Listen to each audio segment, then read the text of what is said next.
Hey, what it do, sports world, man, and welcome to the Winner Circle podcast, man. I want to talk about Shedeur Sanders, man, making his NFL debut and why the ex-Colorado star had a very rough day. This right here was a terrible day for Shedeur Sanders, and I just want to say this right here to the Shedeur Sanders fan. I feel like y'all are delusional. Y'all don't want to see what's really going on. Y'all don't want to accept that this kid is not who y'all feel like. Y'all see him as a generational talent. It's kind of like Angel Reese. Y'all see them as generational talent when they're just good. They're just average. You see what I'm saying? But hey, man, before we get started, man, make sure I hit the like button, the subscribe button, and the share button. And hey, we're about to go ahead and jump into this thing right now. So make sure y'all get your popcorn, get your drink, and we're about to go ahead and start this thing now with the intro. We're about to talk about Shedeur Sanders and why I think this thing might be just not getting started. Let's go. Hey, what it do, sports world? It's me again. The Winner Circle podcast with me, Ray Diggs, is here, y'all. Where passion meets performance and champions are made. I'm your host, Ray Diggs, bringing you the energy, the insight, and the mindset from across the world of sports. From the locker rooms to the big stage, this is where the real ones talk and legends rise, and the motto stays the same. Winners will always win. The Winner Circle podcast with me, Ray Diggs. We are here and we ain't going nowhere. Make sure y'all tune in because we're about to go live now. Peace.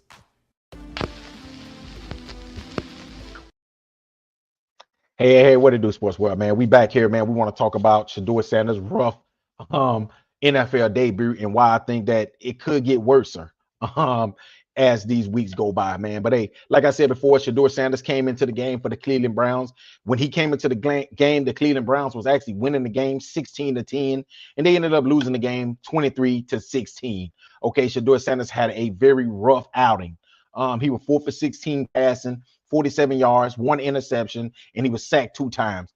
But he had 3 carries for 16 yards. But I'm gonna tell y'all why I think that Shedeur Sanders, y'all can say what you want to say. Y'all can say that he wasn't getting first team reps. Do y'all know how many quarterbacks don't get first team reps and still come out there and lead their team to a game winning drives or anything? It always happens. That's called being prepared for the moment. Y'all want to say that the reason Shedeur Sanders struggled was because he's a rookie. Well, hell, a rookie that was playing before him was Dylan Gabriel. He wasn't getting any reps when Joe Flacco was there. And he came in his first game and he kind of performed okay. It wasn't like he was just terrible. But y'all made it like he was terrible. Y'all made this kid right here feel like y'all made this kid right here made it seem like that this kid was just performing terrible.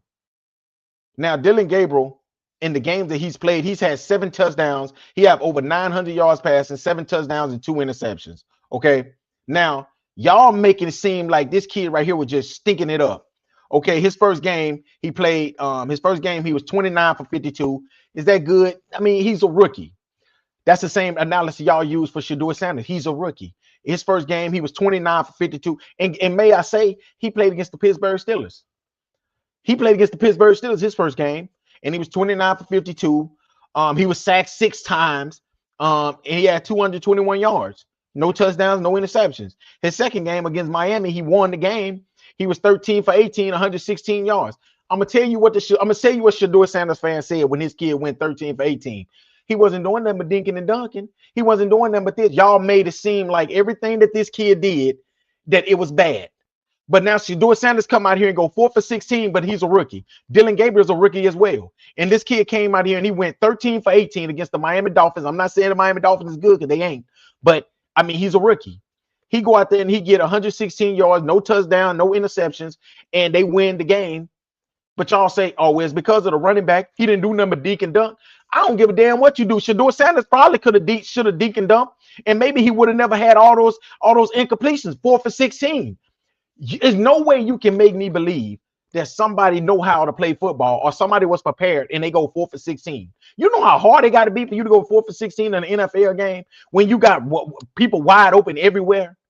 And then they want to say, well, some of those were dropped. Let's just say 2 of those was drops. You're still 6 for 18, 6 for 16. Still ain't good. This kid, his third game, he played against New England. He lost the game, but they was 21. He was 21 for 35, 156 yards, 2 touchdowns, 2 interceptions. The kid didn't play that bad. I mean, it's against New England. They was going to lose that game regardless. But 2 touchdowns, 2 interceptions. They tried to make it like this kid right here was the worst thing in the world when he played this game right here. They tried to make it like this kid right here was just the worst football player in the NFL. That's what Shedeur Sanders fan made want to make us believe. And ESPN and all these outlets that want to try to make it like this kid right here was just the worst football player. I'm talking about all of them. Stephen A. Smith, Shannon Sharp, Ocho, all of them. Try to make it like this kid right here was the worst football player in the world. But now Shedeur Sanders is playing like hot garbage. They're making every single excuse for him. Oh yeah, I can see. How in the hell did you watch this game this week and you can tell yourself and make yourself believe that Shedeur Sanders should have been a first-round pick, or he should have been a top 5 pick, or he should have been somebody starting quarterback at the beginning of the season? It ain't no way. And if you see that, your ass is blind. I promise you that. Now this kid, his fourth game, he was 17 for 32, 167 yards and 2 touchdowns, no interceptions. Guess what Shedeur Sanders fans said about this? I mean, he threw the ball 32 times. He should have had 2 touchdowns. Well, guess what? Shedeur Sanders threw it half of what he threw it, and he only completed 16. He only completed 4 passes, 4 for 16. Y'all see how I feel when somebody is bashing you when you're out here playing your heart out? That's the same thing that Shedeur Sanders fan did to Dalen Gabriel. That's the same thing that Shedeur Sanders fans has been doing to Dalen Gabriel. That's the same thing they did to Go Flacco. They bashed them to make Shedeur Sanders look good. But now they're trying to look for every last excuse to why this kid right here can play in the NFL, and they can't come up with none. Listen, they have a game this week, right? They play a very tough team. Well, they play actually he should have a good game this week because they play against the Raiders. But after that, we'll actually see can Shedeur Sanders play, because they play a 2-8 team this week. Now, Shedeur Sanders come out here and play good. Watch what his followers is going to say. I told y'all he can play. Dude, they're playing against the Raiders. Come on now, be real. But then the next week, we'll actually get a chance to see if he really can play, because they'll play against the 49ers. And then they'll play another bad team, which is the Titans, but that should be a good matchup. The battle between the quarterbacks that's supposed to be 1 and 2 in the draft with Cam Ward and Shedeur Sanders. Then they play against the Bears. Then they play against the Bills. And then they play against the Steelers. So we'll actually get a chance to see if he can really play. We will see probably like in these next 5 weeks, we will see if Shedeur Sanders can really play football and if he can be a starting quarterback in the NFL like his followers say. But I'm not going to sit here and bash this kid, Dalen Gabriel, because Dalen Gabriel didn't play bad. He worked with what he had. Now Shedeur Sanders fans are making the same excuses that I was saying, that they don't have weapons. So that tells me that the receivers cannot get open. So Dalen Gabriel was still coming out there completing pretty good passes. He was still coming out there. Even in this game here, he was 7 for 10 for 68 yards. They said, man, hey, Shedeur Sanders know how to throw the ball down the field. Yeah, he missed people on touchdown passes. Yeah, he can throw it down the field, but it's not accurate downfield. Even the pass that y'all said that the wide receiver should have caught, that right there was supposed to be a back shoulder pass. And if the wide receiver and if the cornerback put his hands up, which he did, he could knock the ball down. And that's exactly what happened.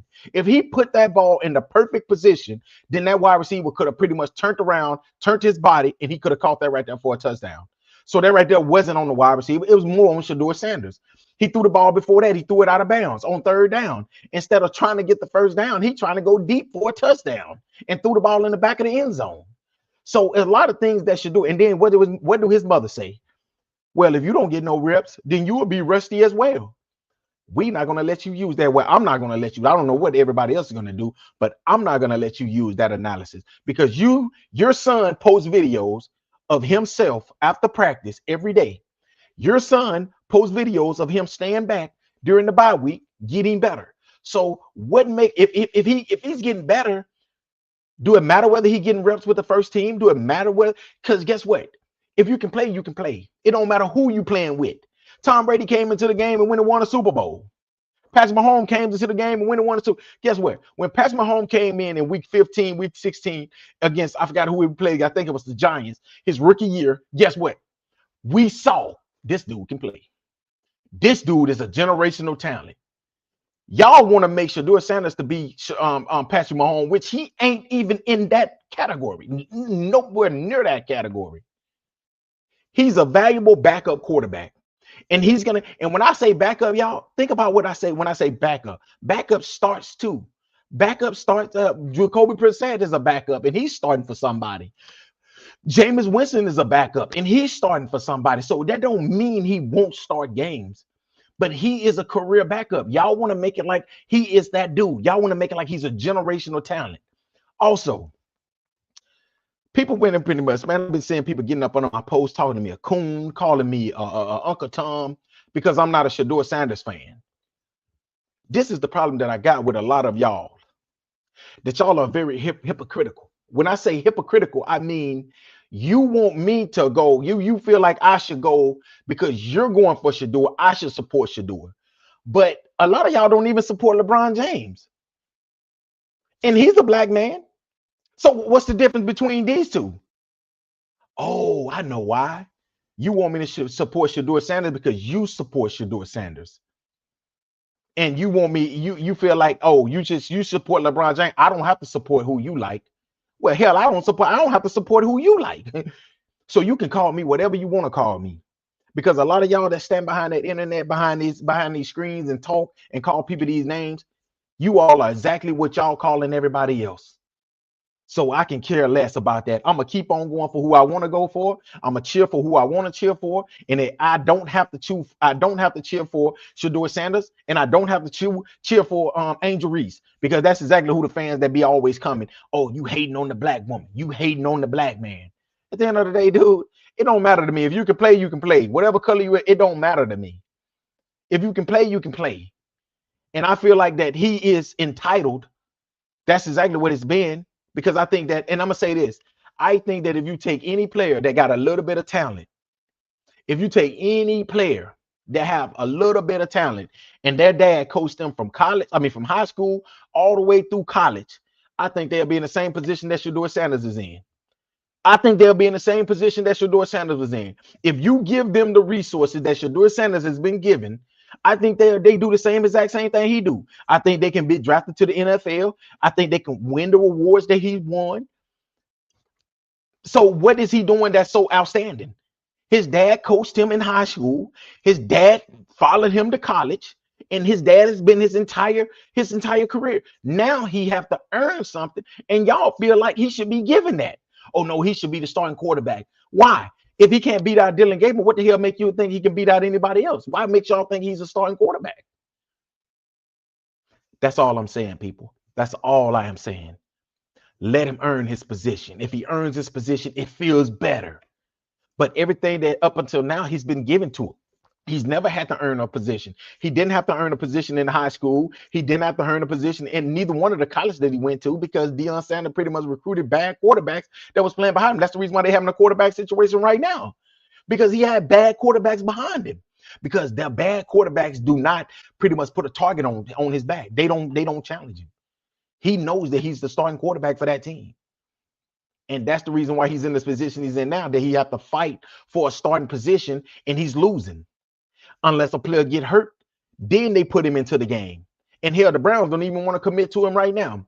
The same thing that we saw on Sunday is the same thing that the Browns has been seeing all season in practice. And they want to make excuses. Oh, he's not getting enough reps. What rookie quarterback you know is getting a lot of reps? What backup quarterback you know is getting a lot of reps?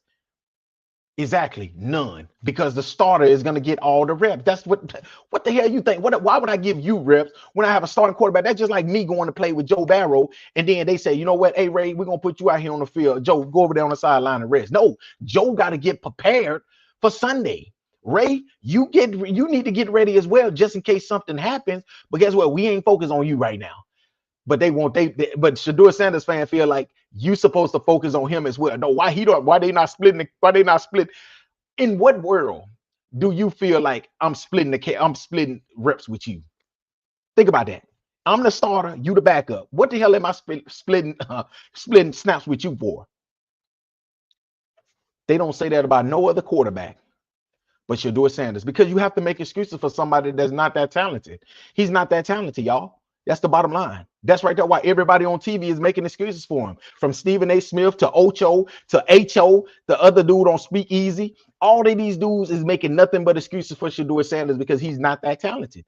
He's a good player, but he's not talented like to put generational talent. Like he might bounce around a couple teams before he find a home. He might be like Baker Mayfield. And I ain't comparing him to Baker Mayfield because Baker Mayfield was a hell of a quarterback in college. But also Baker Mayfield had a lot of weapons on his team in college, just like he got a lot of weapons on his team in the NFL. So how talented if you cannot win with great if you I watched Patrick Mahomes lose his best wide receiver and he still go and win a Super Bowl. That's that's greatness. That's how you measure greatness. I watched Tom Brady lose his star tight end and still go on a run and win a Super Bowl. 2 Super Bowls. That's greatness. That's when I say a player is great because you can do things like that. When you can lose players and you still go. That's why I'm questioning, like, damn, how good is Baker Mayfield? I mean, he had to have everything around him. He had to have the offensive line. He had to have a tight end, a wide receiver. He had to have everything perfect around him to win. And he still ain't win a Super Bowl. So that's all I'm saying, y'all. But hey, I'm not bashing Shedeur Sanders. I'm not gonna do Shedeur Sanders like y'all did Dylan Gabriel, because the way y'all Shedeur Sanders fan did pretty much did Dylan Gabriel, it was wrong. It was terrible. And I'm talking about every analyst from Skip Bayless to Stephen A. Smith, all of y'all. Y'all did that kid wrong, man. That kid just want to play football, just like Shedeur Sanders want to play football. And the Cleveland Browns organization and the Cleveland Browns fans are just the worst in the world because they sit here and they boo this kid. This kid was 7 for 10, and they was up 16-10. And then you come into the game and Shedeur Sanders stinks it up and lose the game. And guess what? They're gonna make every excuse for him. Oh, Shedeur Sanders, yeah, he was just rusty. Oh, yeah. He was just. But hey, y'all let me know what y'all think, man. And thank y'all again for staying up late with me. It's 11 o'clock. But hey, I gotta get up out of here. I got a big day tomorrow. It's Tuesday. But hey, actually it's Wednesday. I'm tripping. I'm like a day behind. I'm thinking a day Monday. Oh man, a day Tuesday. My bad. But hey, thank y'all again, man, for staying up with me, man. It's late. Y'all have a great, safe, productive week. Be safe out there, y'all. Don't drink and drive. Don't do drugs, man. Do great things. Make sure y'all seize the opportunity. And until next time, y'all have a great night, man. Thank y'all for listening to another great segment of the Winner Circle Podcast with me, Ray Diz. Until next time, peace.